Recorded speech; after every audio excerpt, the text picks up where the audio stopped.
चलिए अब स्टार्ट करते हैं एमएसएमई से। तो एमएसएमई के अंदर एक सेक्शन आया है, सेक्शन 43B क्लॉज एच। ये क्या कहता है? ये एप्लीकेबल होगा सारे एसएससी के ऊपर। ये क्या कहता है कि अगर आपने कोई भी खर्चा किया है ड्यूरिंग द फाइनेंशियल ईयर,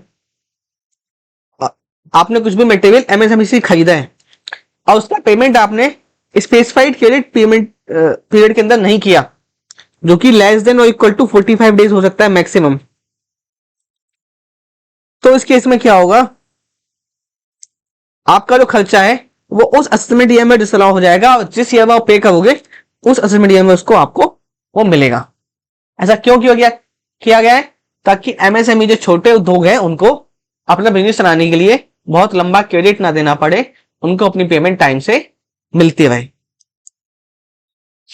अब इसके अंतर्गत 2-3 कैटेगरी आती है, एक होता है माइक्रो इंटरप्राइजेस, एक होता है स्मॉल इंटरप्राइजेस। तो जब आप अपना उद्यम पोर्टल पर रजिस्ट्रेशन करेंगे वहां पे आपको आपकी कैटेगरी के हिसाब से, आपकी प्लांट एंड मशीनरी में इन्वेस्टमेंट कितना है उसके हिसाब से आपकी कैटेगरी बन जाएगी। यहाँ पे स्पेशल पीरियड जो बताया था मैक्सिमम 45 डेज का है, लेकिन अगर कुछ भी एग्रीमेंट नहीं है तो 15 दिन ही माना जाएगा। ये भी दे रखा है, ये भी नया ऐड किया गया है। अब अगर आपने कोई अमाउंट नहीं पे किया एमएसएमई को इस पीरियड के अंदर, तो वो क्या हो जाएगा, आपका डिसअलाउ हो जाएगा। डिसअलाउ हो जाएगा तो क्या होगा, अगर आपने इंटरेस्ट पे किया है डिले पेमेंट के केस में, तो आप पे 3 टाइम्स जो बैंक रेट है उसका आपको इंटरेस्ट पे करना पड़ेगा। और टैक्स ऑडिट के क्लॉज 22 के अंदर ये जाएगा कि इतना पैसा आपने एमएसएमई का भी पे नहीं किया है। तो अब नेक्स्ट बात करते हैं टैक्स ऑडिट की। टैक्स ऑडिट बिजनेस के लिए, प्रोफेशन के लिए ऑडिट कब रिक्वायर है उसकी बात करेंगे। 44AB के केस में अगर आपका टर्नओवर 1 करोड़ से ऊपर होता है, बिजनेस के केस में तो ऑडिट रिक्वायर होती है, प्रोफेशन के केस में 50 लाख से ऊपर रिक्वायर होती है। लेकिन अगर आपकी कैश और रिसिप्ट ऑफ कैश पेमेंट 5% तक ही है टोटल रिसिप्ट पेमेंट का, तो ये जो 1 करोड़ की लिमिट है बढ़कर कितनी हो गई है, 10 करोड़ तक कर दी गई है। ये ध्यान रखने वाली बात है। ऐसा क्यों किया गया है? क्योंकि गवर्नमेंट कैश की ट्रांजेक्शन को डिमोटिवेट करना चाहती है, बैंकिंग मोड से ट्रांजेक्शन करने को प्रमोट करना चाहती है, जिससे कम से कम फ्रॉड और कम से कम टैक्स एवेशन हो। नेक्स्ट 44AD जो होता है, 44AD कब होगा, अगर आपने जो इसमें हम एजम्पशन बेसिस पर अपनी इनकम को डिक्लेयर करते हैं और उसका 8% या 6% प्रॉफिट हम बुक करते हैं। 8% अगर आपकी कैश रिसिप्ट है, 6% अगर आपकी बैंक रिसिप्ट है। तो अगर आपका नेट प्रॉफिट 8% से कम दिखाएंगे तो आपको टैक्स ऑडिट कराना पड़ेगा, और प्रोफेशनल केस में 50% से कम दिखाएंगे तो आपको टैक्स ऑडिट कराना पड़ेगा।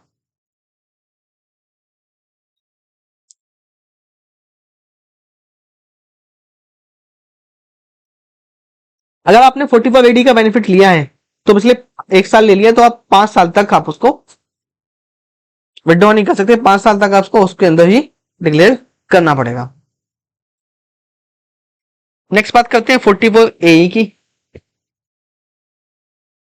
तो 44A के केस में क्या है कि अगर आपका हैवी व्हीकल है तो 1000 पर टन पर ग्रॉस के हिसाब से आपकी इनकम मानी जाती है, और अदर व्हीकल के केस में 7,500 पर मंथ के हिसाब से मानी जाती है।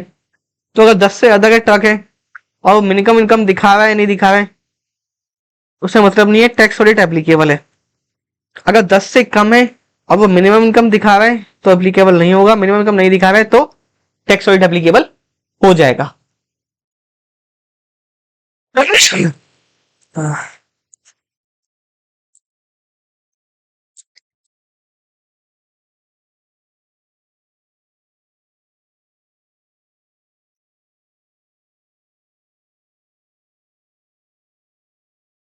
नेक्स्ट है बेटा, कौन कौन से पॉइंट आपको कंसीडर करने चाहिए टैक्स ऑडिट करते टाइम।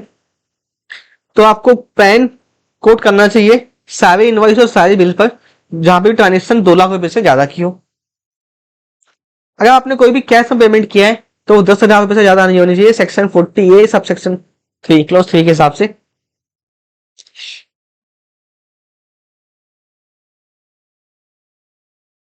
ट्रांसपोर्टेशन के केस में ये लिमिट 35,000 की है, पहले लिमिट 20,000 की थी जो घटकर 10,000 रुपए की हो चुकी है।